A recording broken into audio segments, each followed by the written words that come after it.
He said the problem with traditional medicine is that you can take medication for your eyes, and it might cause a problem with your liver.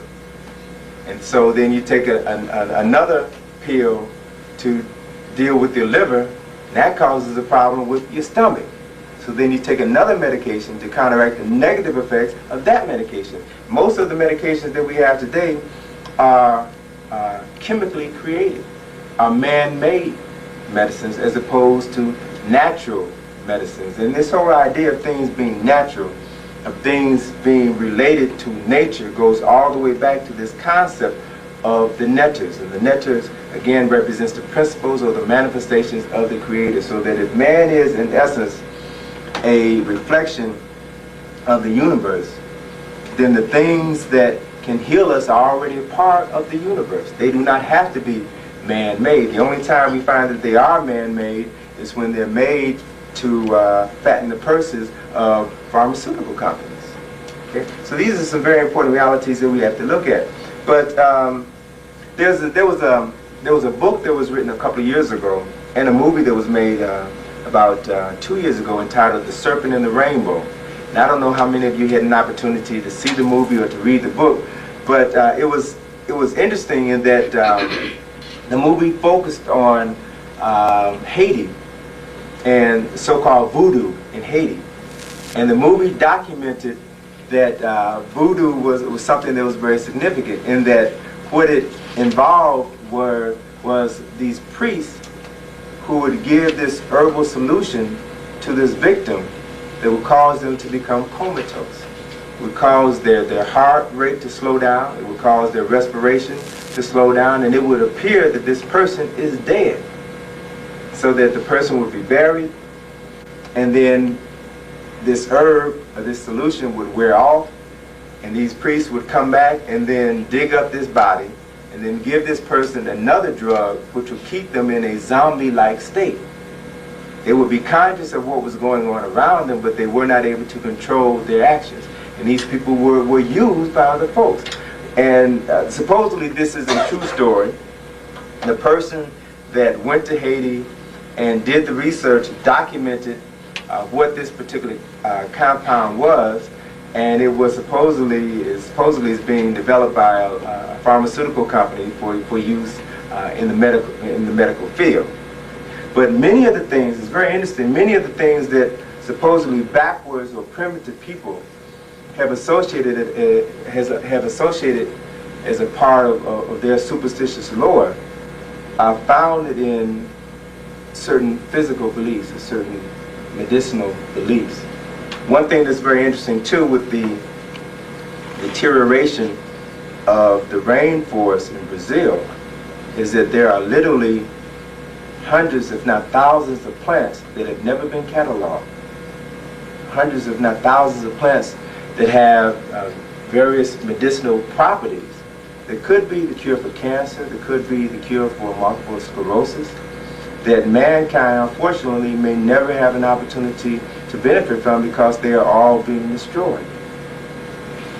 Anthony T. Browder's lecture on Kemetic sciences and metaphysics reminds his audience that African people have always been connected to nature and to their ancestors. That connection, he explains, meant that our ancestors already possessed the resources necessary to heal themselves and to maintain balance in mind, body, and spirit. In Kemet, health was seen as harmony with the natural world, not as a matter of prescriptions or pills. Today, Browder laments we have fallen out of balance with nature, and as a result, we now depend on synthetic and manufactured drugs. These drugs, produced and sold by powerful white-owned corporations, are not designed to heal, but to keep us dependent, sick, and profitable for those corporations. Browder also highlights the hypocrisy in how African and indigenous spiritual and medical practices are treated. Black spirituality and natural medicine are routinely demonized or dismissed as primitive, while many of these same practices are studied, repackaged, and used privately within white institutions for their benefit. He shares the example of the ancient Egyptians, who knew how to use the spikes from the acacia tree as a contraceptive, an innovation far more sophisticated than many believed possible in antiquity. This knowledge demonstrates that our ancestors were in tune with nature in ways modern society has forgotten, and that they were far more advanced technologically and scientifically than we are often taught. When you look at medicine in ancient Kemet, it's interesting to find that many scientists now are beginning to really appreciate what had been developed thousands of years ago in ancient Kemet. They found that contraceptives were made by the ancient Kemetians by grounding up spikes from the acacia tree and mixing it with honey and dates. And when scientists began to study this recorded phenomena, what they found is that the acacia, the spikes from the acacia tree, contain lactic acid. And lactic acid is one of the primary ingredients in contraceptives.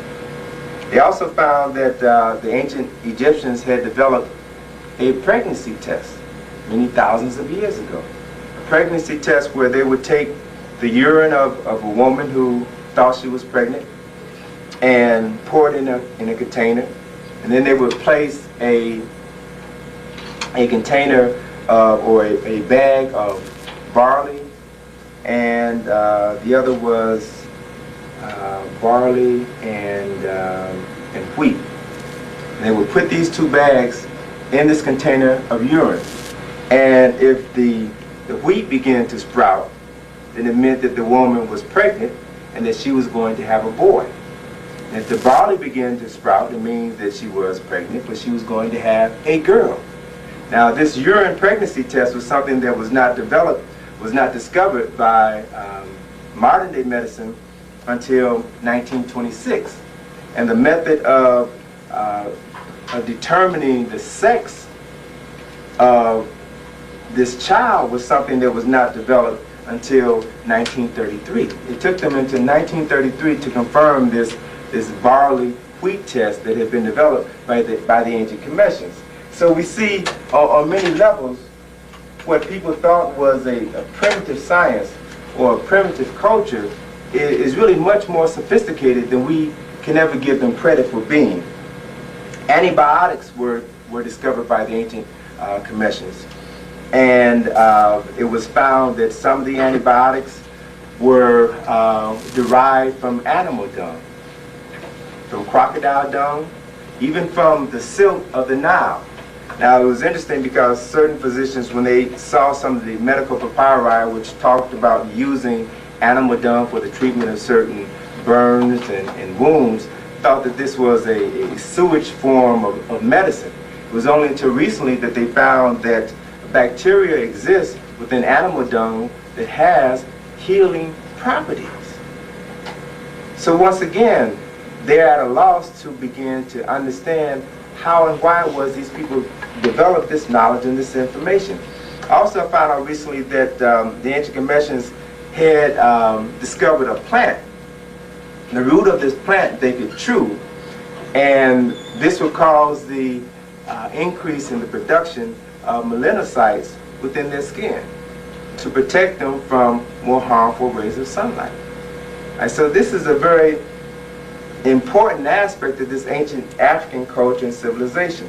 There's a papyrus called the Edwin Smith medical papyrus, which describes over 48 different types of injuries to the head, to the face, to the throat, and the spinal column, with specific symptoms and treatment.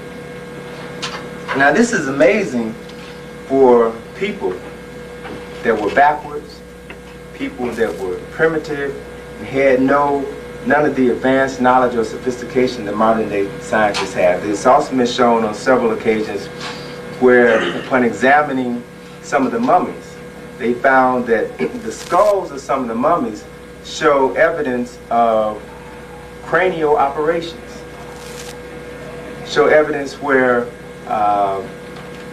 physicians went into the brain, performed surgery, and healing tissue began to form on the skull. They can see it. They don't know how they did it, but they know it was done. They don't know what forms of antiseptics they used, but they know that it was done. When we look at the story of Anthony and Cleopatra, we find that Cleopatra gave birth to a son by Julius Caesar, and the son was called Caesarion, and he was delivered through a process that we now call the cesarean section. Africans back at that point in time in history, around 30 BC, had knowledge that modern-day scientists were not able to develop into until recently. So there's a wealth of knowledge and information, scientific knowledge and information, that people are just now beginning to really understand. What I want to do is to give you a series of definitions of some principles, some universal scientific laws, so that we can begin to get a better framework for the next part of this presentation. The word hierarchy relates to simple or lower units combined to form complex units. And we can easily distinguish lower units from higher units. And when we deal with evolution, we can see this process in motion. We can see when looking at life on this planet, we see life has evolved from the so-called mineral kingdom to the plant kingdom to the animal kingdom to human beings. We see a hierarchy of various states of existence. This principle called rhythm is important because rhythm is a physical phenomenon which follows alternating cycles within a cyclical pattern itself, such as the cycle of inhaling and exhaling, the cycle of something being hot and cold, this physical manifestation of something going up and something else coming down, a cycle of the seasons, summer, fall, winter, spring, the cycle that goes on and on and on. Everything that is a part of our world exists because of certain cycles that take place.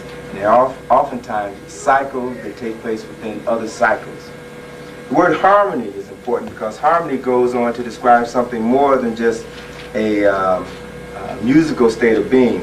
Harmony is a relationship, an interrelationship between forces. And what's been found is that there is a purely mathematical relationship between certain harmonic forces.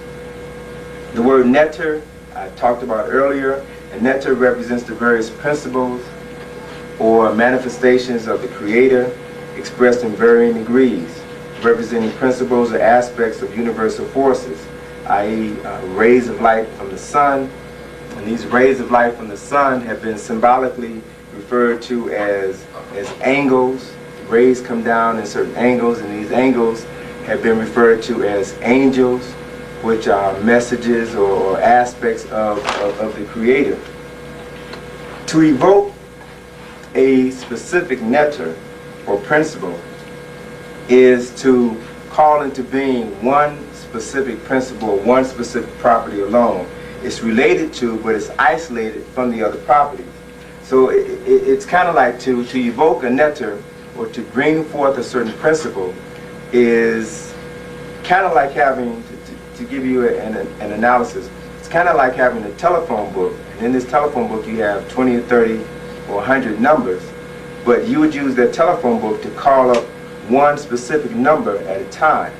So the netters represent a variety of principles, concepts, and ideas, but to call on one particular netter is to evoke a particular principle, concept, or quality at one specific time. As people, as individuals, as persons, as human beings, we have this process, we have this ability to be able to call forth certain principles into manifestation. The whole idea, the whole concept of the hero, Joseph Campbell, in his book, The Power of Myths, has a chapter in which he talks about the importance of the hero, the prototype of the hero, and what mental frame of reference it sets for us. It establishes a certain role model, it establishes certain priorities for us. And he went on to cite that one of the problems with society today, one of the problems with youth today, is that they don't have certain heroes, they don't have certain role models that they can follow. So as an alternative to not having this process of learning or this process of evolving, they turn to other means of getting this knowledge and information or getting this inspiration. Games is one alternative to this rites of passage, or to this process of learning how to focus on, to bring into manifestation certain principles. The word hero is derived from the word heru, or Horus, and it represents the ability to focus on a particular person or to focus on a particular quality or aspect, and to allow that quality or aspect to motivate you or to guide you or direct you or to influence you so that you can move to accomplish a specific task. So the importance of having heroes or knowing how to focus on specific aspects of life are necessary in order to be able to move from one dimension of life to the other. And this whole process kind of leads to another form that's entitled magic. Magic is important, and the understanding of what magic is significant, because the contemporary interpretation of magic is something that deals with hocus pocus or nonsense, something that has no relevancy whatsoever. But magic is, in essence, the manipulation of harmonic forces which lie outside of sensory perception and are impossible to physically measure. So when we talk about forms of magic or forms of science that were expressed as magic, we're dealing primarily with people who had the ability to tap into other dimensions of thought, other dimensions of reality, other dimensions of consciousness, which could not be seen or touched or measured. And in dealing with traditional science, if you cannot see it, if you cannot touch it, if you cannot weigh it, if you cannot measure it, it doesn't exist. So what I'm saying essentially is that there's a whole realm, there's a whole dimension to reality that exists beyond this ability to see things, to touch things, to smell things, or to hear things. A magician then is a person, an individual who has developed the extrasensory perceivers to the point where they are able to possess the wisdom to know how to make the proper gesture at the proper place, at the proper time, in order to evoke a desired effect. It is a matter of knowing how to manipulate the elements through the word, or through certain movements, or through certain gestures, in order to bring things into manifestation. Now this whole process of another term for magician, another ancient term for magician, is necromancer. That is someone who communicates with the dead. And this was a term that was given to the ancient Kemetians by the Greeks, because these ancient Africans had this power, had this ability to oftentimes communicate with the unseen, to communicate with the dead. The highest form of ancestral worship is to be able to communicate with the dead. By being able to communicate with the dead, then you are able to tap into certain levels of information, certain levels of consciousness. You're able to use that knowledge and information to dramatically influence your life. It allows you to do some phenomenal things. It's important too how the term black magic came about, and before it became something derogatory, black magic simply expressed this process of dealing with things on a higher level that African people or black people were able to use. It's interesting too to see how this name has been applied to certain individuals. For example, Magic Johnson. It's obvious Magic is a brother, Magic is a black, so the reason why they call him Magic is because they symbolically talking about black magic. How this brother was able to do some supposedly impossible things or some phenomenal things as if they were magic. But essentially all he was doing was just tapping into a higher level of his consciousness. As Dr. King says, he was merely functioning on a human level, using all of the resources that he had available to him.